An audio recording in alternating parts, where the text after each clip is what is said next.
it's Mary Beth. For today's Sunday story, we're going to be reading a story called The Captain of the Storm. And today I'm going to be reading from the Jesus Storybook Bible, which is a really great resource for families. It has beautiful illustrated Bible stories that are easy to read. But if you would like to follow along or find the story in the Bible, you can find that in Mark 4 and Matthew 8. So this is The Captain of the Storm. The sun was going down. The air was warm and still. "Let's go across the lake," Jesus said to his friends. Jesus had been helping people all day, and now he was tired. So they left the crowds at the shore and set out in a small fishing boat. Jesus climbed into the boat to take a nap. As soon as his head touched the pillow, he fell fast asleep. It was a beautiful evening. A gentle breeze rustled the sails. The friends were chatting happily as they headed out into the middle of the lake. Everything was perfect, just right for a nice quiet sail.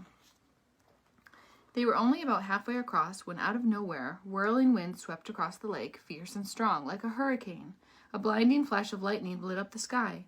Thunder roared right overhead. The storm blew the water into towering waves that hurled the little boat up, up, up, then sent it hurling, crashing back down, down, down.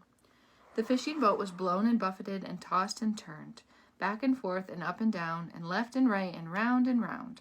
And in the middle of the storm, Jesus was sleeping. Now Jesus' friends had been fishermen all their lives, but in all their years fishing on this lake they had never once seen a storm like this one. No matter how hard they struggled with their ropes and sails, they couldn't control their boat. The storm was too big for them. But the storm wasn't too big for Jesus. "Help!" they screamed. "Wake up! Quick, Jesus!" Jesus opened his eyes. "Rescue us! Save us!" they shrieked. "Don't you care?"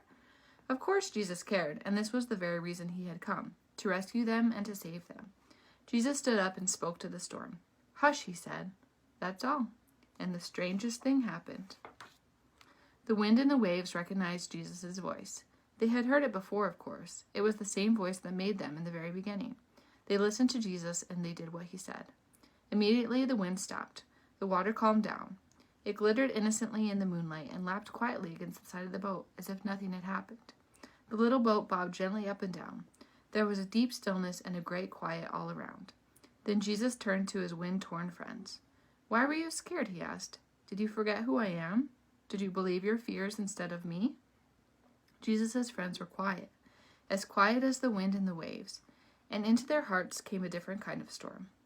"What kind of man is this?" they asked themselves anxiously. "Even the winds and the waves obey him," they said, because they didn't understand. They didn't realize yet that Jesus was the Son of God. Jesus' friends had been so afraid they had only seen the big waves. They had forgotten that if Jesus was with them, then they had nothing to be afraid of, no matter how small their boat or how big the storm. So I bet a lot of you guys learned about this one in Sunday school class. This is one of Jesus' miracles. He did a lot of miracles, but the calming of the storm is a very famous one. And a lot of times Jesus used his miracles to teach lessons. And in this case, he kind of was showing his disciples that even though there were scary things going on, if they knew that they had Jesus with them the whole time, they shouldn't have been scared at all. So he used it as a reminder to say, "Hey, I'm here. I'm going to help you out, and you don't have to worry so much. You just have to call my name, and I'll help you along." And that's a good lesson for us to remember, too, is when we get into scary situations, we can call on Jesus and remember that he is always with us, and he'll make it our storms calm again. All right, thanks for joining me. Bye.